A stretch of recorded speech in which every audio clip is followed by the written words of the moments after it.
Welcome to Counterpoint. I'm David Clement, guest hosting for Tanya Granick-Allen. If you have kids, your back-to-school shopping is likely complete because kids of all ages have officially returned to school in what feels like the first post-COVID return to school.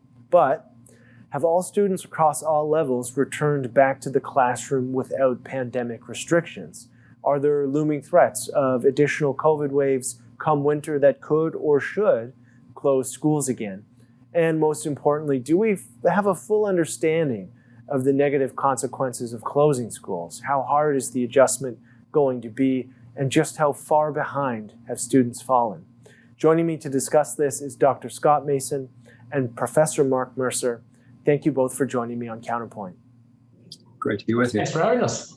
So right off the bat, what's the landscape across the country for students returning to school? How close to normal are we getting? Well, what I understand from people I've spoken to, it varies university to university and region to region. At the university I teach at, masks are required, but no longer does one have to show proof of vaccination.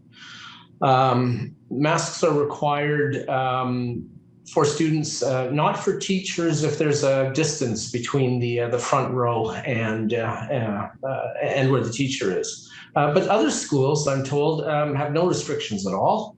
And as you know, Western was attempting, I don't know what's happened, but Western was attempting to require the vaccination, proof of vaccination.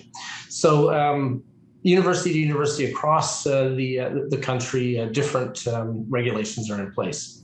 And Dr. Masson, how do the decision makers here reconcile the disparity between universities and the rest of society? Because in many instances, a student can go to a sporting event that's sold out with 20,000 people, no proof of vaccination, no mask required. And yet when they want to do in-person learning at a post-secondary institution, they have to wear a mask, or in some more severe instances, like the one mentioned by Mr. Mercer, they may still be required to provide proof of vaccination. How does one justify that disparity?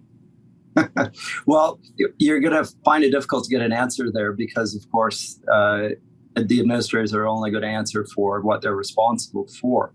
The divergences between the institutions, which is obvious to everybody, is going to be one of the things that causes the rest of us to consider the rationale for making their decisions entirely arbitrary. And this is the problem with the narrative of that we're following the science now, is that the science seems to vary with each school and with every institution. And there are certain patterns there, but there is no longer uniformity. It no longer seems to follow science. It's just everyone can do what seems right in their eyes. And yet the restrictions are obvious restrictions on personal liberties and freedoms on everyone, and seem to be justified in accordance with that, yet without threat or any public health declarations that they have to. So it's sort of the threat of mandate looming in the background without actually having one. And it's disturbing that it is particularly in educational institutions. I'm sure Mark will agree with that on that. Yeah, and Mark, do you see maybe an appetite, or I'm forecasting a little bit, an appetite if numbers do go up in the winter, which some are expecting, that some of these university administrations will want to double down on maybe previous restrictions that they've peeled back since? Well, it really depends. It depends on from whom the administrators are taking advice and orders. Quite often it's the faculty unions that are insisting that restrictions be in place. The administrators might not care to put any more firm restrictions in place, but the faculty unions ask for them for one reason or another. I mean, this is why we see differences university to university. There are different systems of decision making and different concerns from the various people involved in decision making.